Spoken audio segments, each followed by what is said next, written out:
Kelompok perampok menyerbu masuk ke dalam min kerajaan Spanyol. Cetak sendiri 1 miliar euro. Kemudian kabur dengan aman.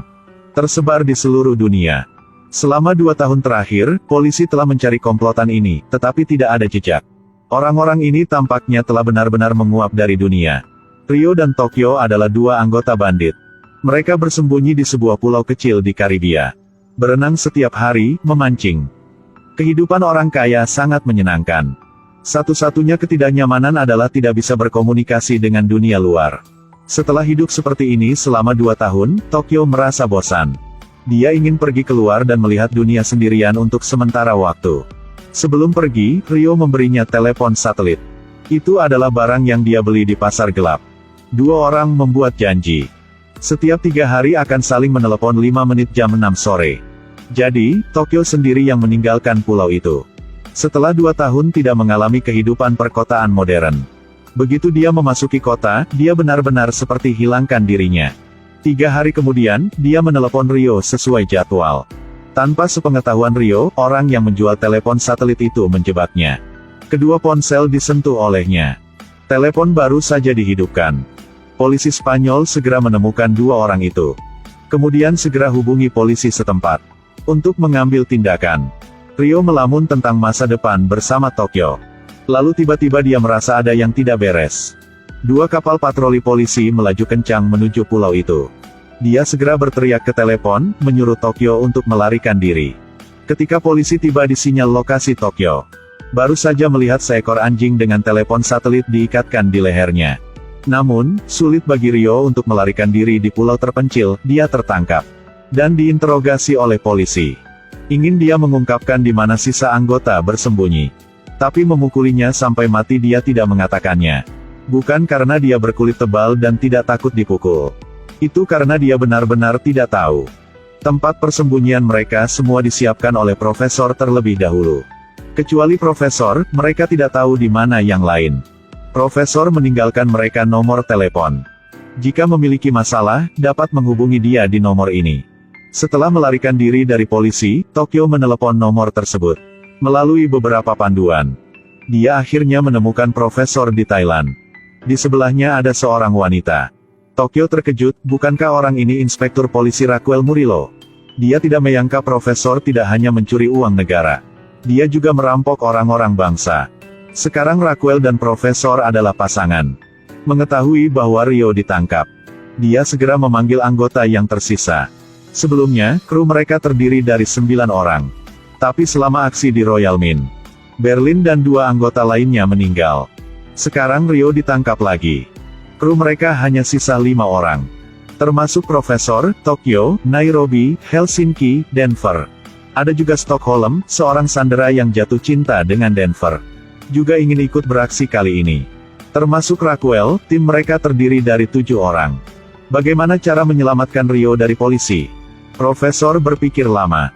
Akhirnya memutuskan untuk membuat kesepakatan besar. Dia ingin merampok cadangan emas bank negara. Ini adalah rencana Berlin. Tapi kemudian profesor merasa risikonya terlalu tinggi, jadi dia mengubahnya menjadi merampok Royal Mint. Dia mengundang Martin Barot, teman dekat dan mantan kamerat Berlin ketika dia masih hidup. Biarkan dia menjadi komandan. Masalah terbesar sekarang adalah bagaimana membobol bank. Jawabannya adalah menciptakan kekacauan. Sebuah balon udara panas tak dikenal terbang di atas Madrid. Pintu kompartemen terbuka, ratusan juta uang jatuh seperti hujan. Mereka menggunakan penyebaran uang untuk menyatakan, "Kami sudah kembali." Tapi mereka tidak bodoh. Tujuan dari tindakan ini adalah untuk menciptakan kekacauan. Kemudian disusupi ke bank negara. Dalam menghadapi kekacauan yang tiba-tiba ini, pemerintah segera melancarkan tindakan pencegahan. Kirim pasukan untuk melindungi tempat-tempat penting di kota. Sekelompok perampok berpura-pura menjadi tentara. Berangkat ke bank negara duluan.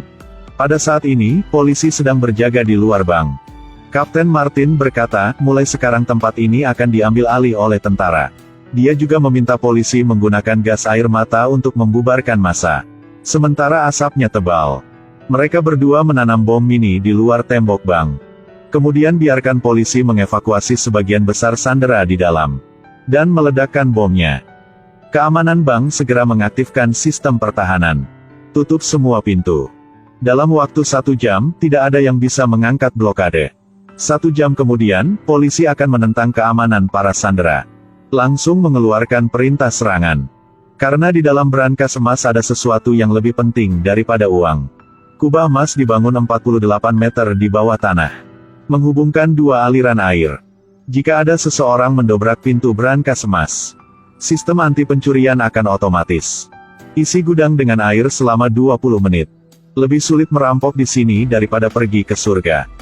Nairobi dengan 5 anggota lainnya harus memanfaatkan menggali lubang besar di pintu brankas emas dalam waktu sesingkat-singkatnya. Kemudian masukkan ruang dekompresi ke dalam. Seorang anggota memasuki gudang, masuk dan keluar pada saat yang sama mulai pengelasan. Tutup lubang dengan kecepatan tercepat.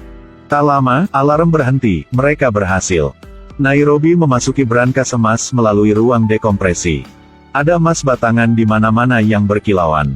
Tujuan terpenting mereka, apakah untuk membuka pintu bawah tanah jauh di dalam brankas emas? Dapatkan dokumen rahasia yang tersimpan di sana. Seorang pengguna bom C4 meledakkan pintu bawah tanah. Panglima menghitung mundur detik-detik terakhir. Kemudian beri perintah untuk menyerang ke dalam.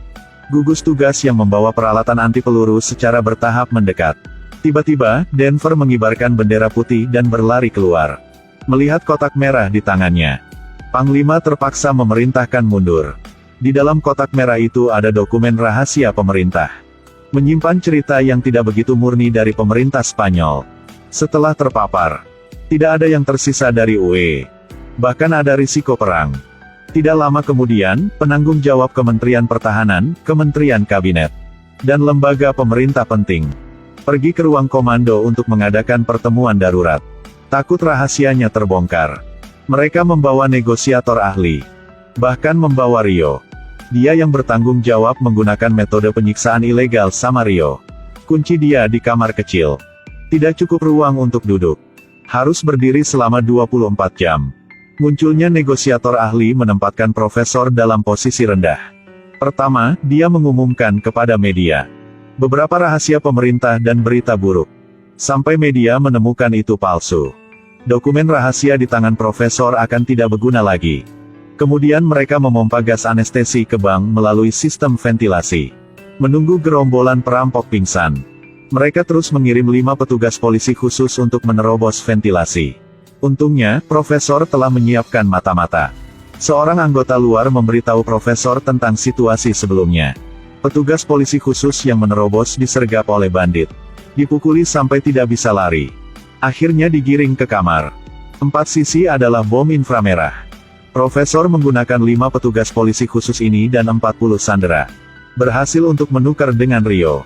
Menurut petunjuk saat berbicara dengan Rio, dia tahu di dalam tubuh Rio menginstal penyadap dan perangkat navigasi.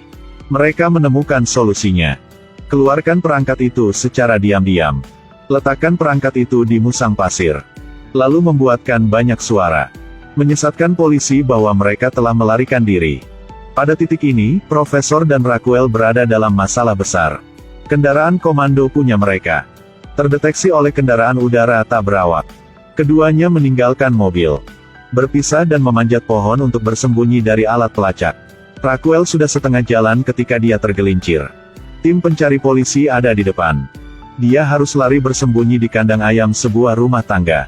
Pada saat yang sama, polisi juga melacak ke lokasi sinyal pelacak Rio. Ketika mencapai selokan di bawah terowongan, mereka menemukan targetnya hanyalah seekor musang. Seluruh perintah hampir menjadi gila. Polisi memutuskan untuk membalas. Negosiator membawa putra Nairobi ke pintu depan bank. Nairobi melihat putranya dan tercengang. Penembak jitu itu mengenai saat yang tepat, satu tembakan mengenai Nairobi. Pada saat ini, Raquel juga ditangkap oleh polisi. Polisi memaksanya untuk mengungkapkan keberadaan profesor, tetapi Raquel dengan tegas menolak untuk memberitahu. Sebuah tembakan senjata terdengar.